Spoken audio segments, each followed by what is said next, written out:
पाठशाला में कल आपको मैंने देश के उन मंदिरों के बारे में बताया था जिनकी बहुत चर्चा नहीं होती। सनातन की वो ताकत दिखाई थी जो अविश्वसनीय लगती है, लेकिन ये मंदिर आस्था के साथ वैज्ञानिक वजहों से भी बहुत खास है। मुझे कई लोगों के मैसेज आए, कल फोन आए कि बॉस आपने तो कमाल दिखाया, सनातन की ये ताकत, मंदिरों की ये बातें कोई नहीं दिखाता, थोड़ा और दिखाइए।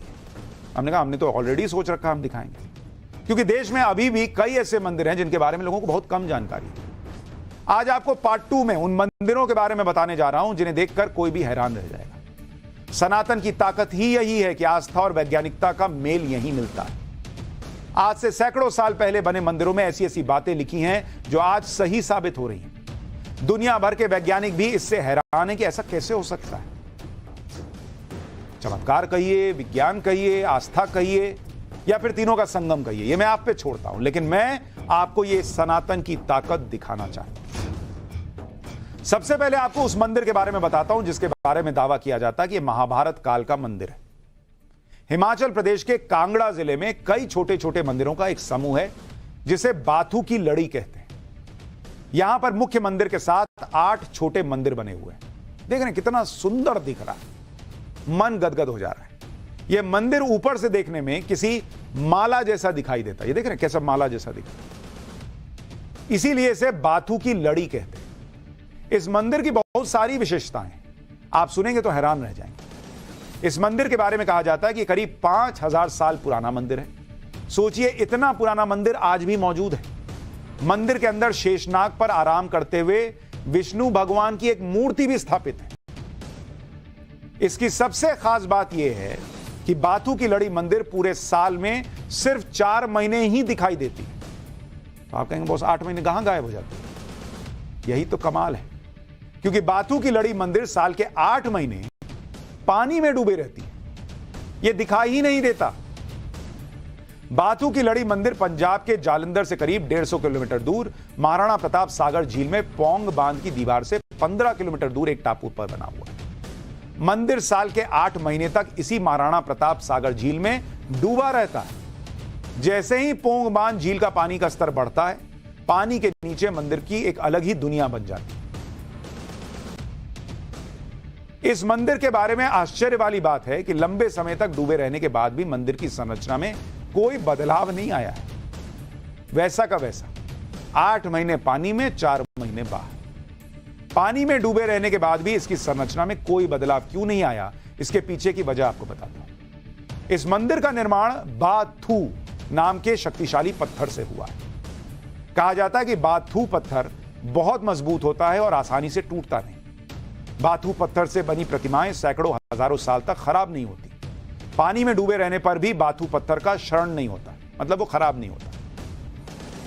बाथू की लड़ी मंदिर का महाभारत काल से क्या संबंध है, पांडवों को लेकर क्या मान्यता है, वो भी आपको बताता हूं। स्थानीय लोग दावा करते हैं कि अज्ञातवास के दौरान कुछ समय के लिए पांडव इस मंदिर में भी आए थे। पांडवों ने मंदिर के अंदर स्वर्ग जाने के लिए सीढ़ी बनाने की कोशिश की थी।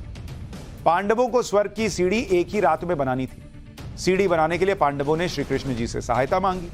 श्री कृष्ण ने पांडवों के लिए 6 महीने लंबी रात कर दी, यानी 6 महीने तक सूरज ही नहीं निकला। इसके बाद भी पांडव 2.5 सीढ़ी से स्वर्ग तक पहुंचने से चूक गए, क्योंकि सुबह हो गई। यह स्थानीय लोग दावा करते हैं। स्थानीय लोगों की मान्यता है कि आज भी बाथू की लड़ी मंदिर में स्वर्ग तक जाने वाली 40 सीढ़ियां मौजूद हैं। बाथू की लड़ी मंदिर से आपको लेकर चलता हूं कर्नाटक के बेलूर, जहां एक ऐसा मंदिर है जो आस्था और विज्ञान के संगम का अद्भुत उदाहरण है। यह मंदिर कर्नाटक के श्रृंगेरी में है और इसे विद्याशंकर मंदिर के नाम से जाना जाता है। विद्याशंकर मंदिर के बारे में शायद ही आप जानते हो। यह मंदिर श्रृंगेरी मठ के अंदर स्थित है। आदि शंकराचार्य के शिष्य सुरेश्वराचार्य इस मठ के पहले प्रमुख थे। विद्याशंकर मंदिर में 12 स्तंभ हैं, जिनके आधार पर महीनों और राशियों का पता चलता है। इतना ही नहीं, इन 12 स्तंभों का सूरज की रोशनी के साथ तगड़ा कनेक्शन है, वो आपको आगे बताऊंगा। इस मंदिर में आदि शंकरम मंदिर में स्थापित शारदांबा की एक टूटी हुई चंदन की मूर्ति भी है, जिसके बारे में कहा जाता है कि उस मूर्ति के खुद आदि शंकर ने स्थापित किया था। यहां 5 मंदिर हैं। मुख्य मंदिर में श्री विद्याशंकर की समाधि के ऊपर एक शिवलिंग है और इसे विद्याशंकर लिंग के रूप में जाना जाता है। विद्याशंकर मंदिर आयताकार रूप में बना हुआ है और मंदिर में 6 दरवाजे हैं।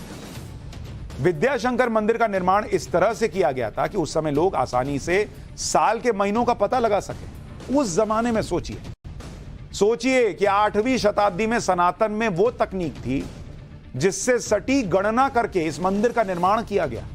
मंदिर के 12 स्तंभों और उन पर सूरज की रोशनी पड़ने का रहस्य भी आपको बताता हूं।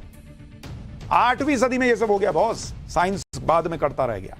दावा किया जाता है कि मंदिर के 12 खंभे 12 राशियों को दर्शाते हैं। इन 12 खंभों पर 12 राशियां अंकित भी हैं। सूरज हर महीने अपनी राशि बदलता है। जिस राशि में सूर्य होता है उसी राशि के खंभे पर पहली किरण पड़ती है।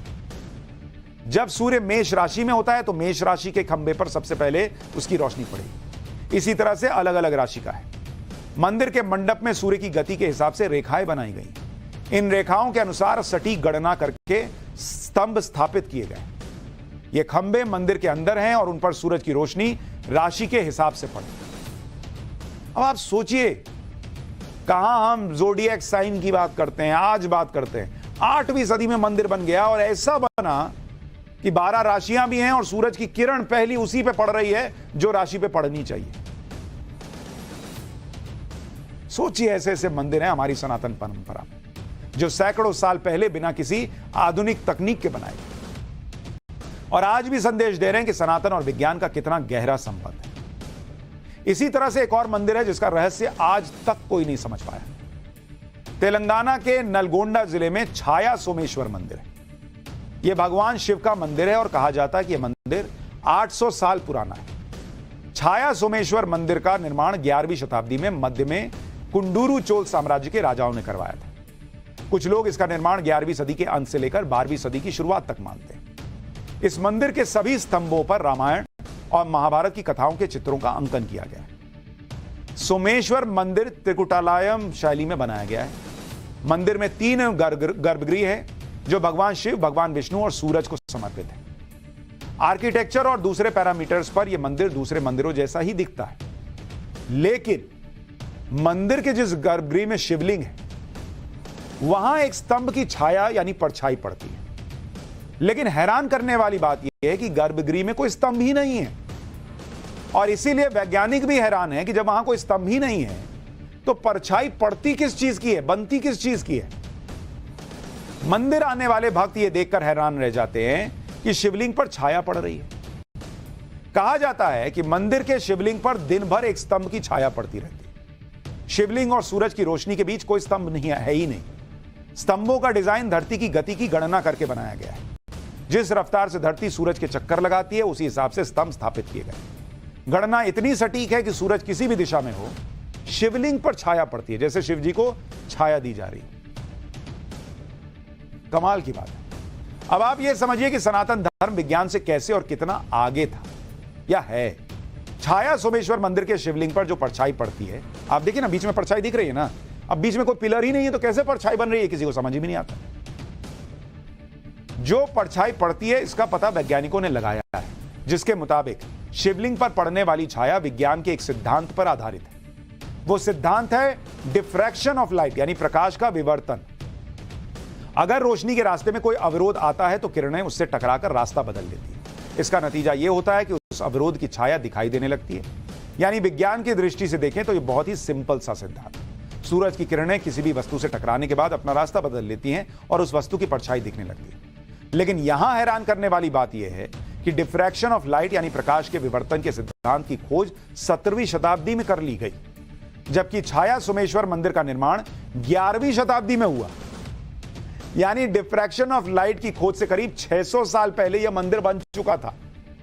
यानी जो विज्ञान ने 600 साल बाद खोजा वो सनातन ने 11वीं सदी में खोज लिया। यानी मंदिर के निर्माता और वास्तुकार को डिफ्रैक्शन ऑफ लाइट का पता था। अब आप सोचिए कि हमारा धर्म पश्चिम के विज्ञान से कितना आगे था, जबकि कुछ लोग आजकल धार्मिक मान्यताओं और परंपराओं का मजाक उड़ाना फैशन समझते हैं। इसी तरह से और कई मंदिर हैं जिनके बारे में आप सुनेंगे तो हैरान रह जाएंगे। उन मंदिरों और सनातन की ताकत के बारे में मैं आपको पाठशाला में बताता रहूंगा, इसका पार्ट 3 भी लेकर आऊंगा। लेकिन फिलहाल बात एक पार्ट 2 की।